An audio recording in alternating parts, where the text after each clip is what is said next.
Good Thursday morning of the sixth week. We're going to switch to the gospel. Now, I want to follow Mark the rest of the week, okay? Today, tomorrow, and Saturday, okay? This is a great text by Mark, honest to God. You're seeing the early preaching of the church, but you're seeing also its fallibility and its infallibility. You're going to see Peter's the star, and he got his foot in his mouth. At the same time, he's the great leader. But he's the church. He is so beautiful. I love St. Pete. I have to say that. He gives me solace and comfort because his humanity is so outstanding. And he struggles with the depth of the faith and his own common sense. He's a fisherman. Come on, he's a common man. And that's the beauty of him. He is so much the human race in the flesh. See? And yet, what a man of fidelity. Good grief. He is so faithful to Christ. But he's got his sandal in his mouth a lot. Well, I'll read it to you. It said, Jesus and his disciples set out for the villages of Caesarea Philippi. Along the way, he asked us, hey, who do people say that I am?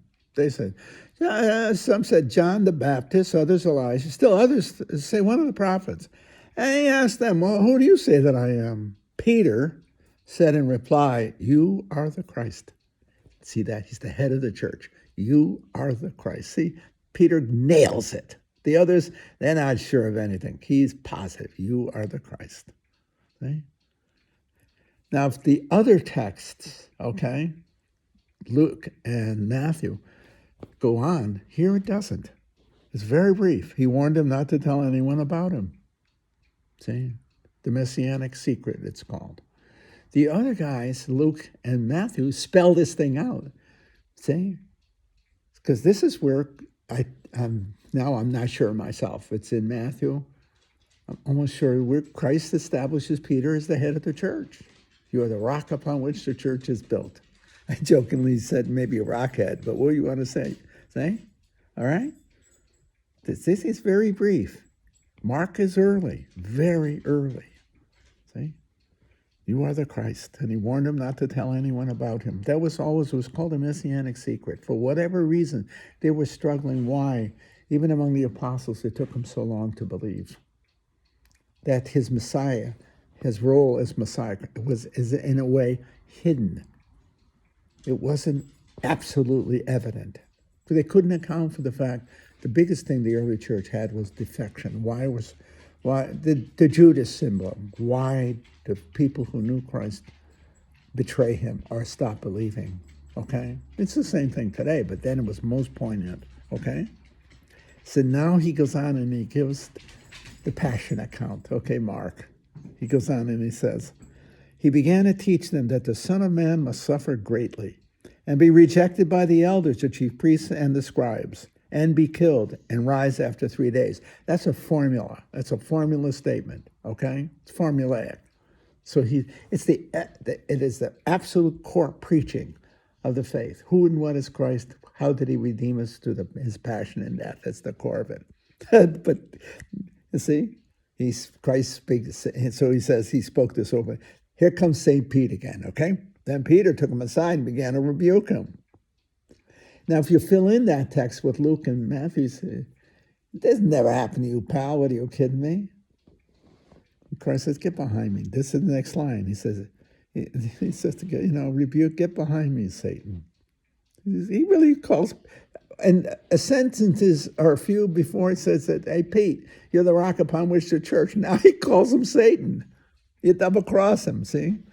Then Peter took him aside, began to rebuke him. At this, Peter began to rebuke Christ. It's never going to happen to you, pal. Are you kidding me?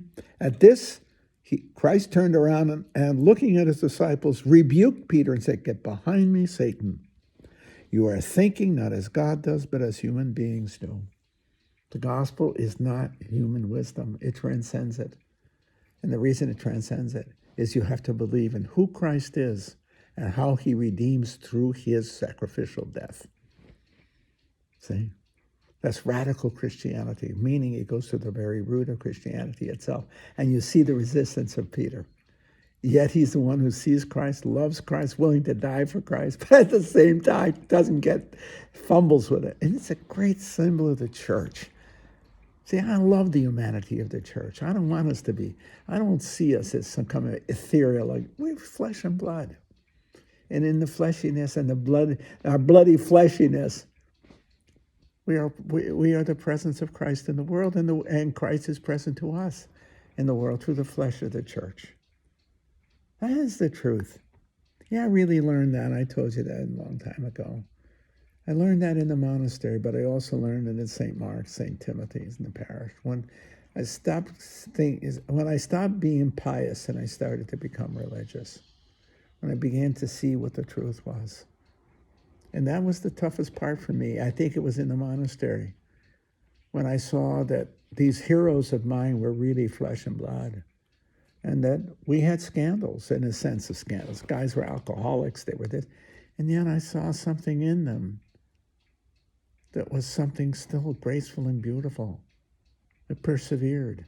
Despite it all, they persevered. And I realized that's the church. That's Christianity, is to persevere through the hardships. And the hardships might be our own self-destructive habits. It's not necessarily the fact that the world's attacking us. It could be very well our own inner life, our own selfishness, our own addictions. The biggest thing, I think, in many religious orders, I think in all of them, and that was monastically especially, was alcoholism. That's just the truth. There was an awful lot of it. I got to know what AA was in the monastery. They'll talk about the guys that were in AA. They were wonderful to live with. I told you that. One of the fellows was so sad. I mean, how much he suffered from his alcoholism. But another way, he was beautiful. He was my teacher. He was extraordinarily beautiful. But you couldn't separate from the sufferings that he went through. See, that's what you learn. And then you begin to see it in the church as a whole, in the parishes, in the life of the faith. We're all St. Peter's. That's why he's the great leader of the church, because he's flesh and blood. He's got his sandal in his mouth as much as he's got, proclaims, you are the Christ. The primordial truth, he pronounces it. At the same time, he tries to deny the passion. He couldn't get it straight until he's crucified upside down. You see, he wasn't even worthy to die as Christ did. I love St. Peter. I love him. Thank God for him. See, there's no pretense of something greater than his humanity. He is the flesh of humanity itself. And in so doing, he is the head of the body of Christ in the world.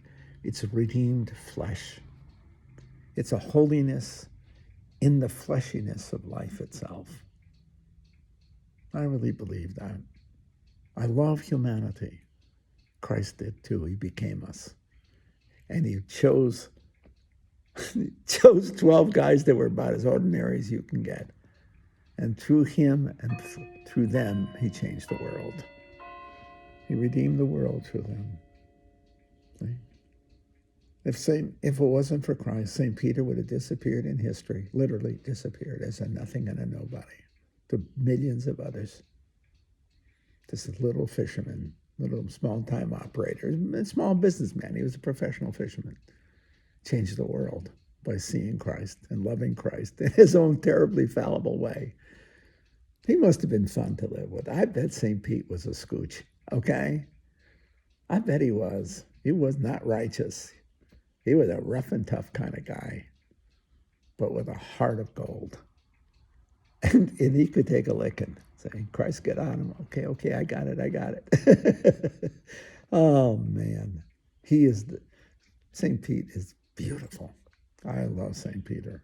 It gives me solace, because if he could be the supreme apostle of Christ, maybe I can be a little one, but still an apostle with all my fleshiness.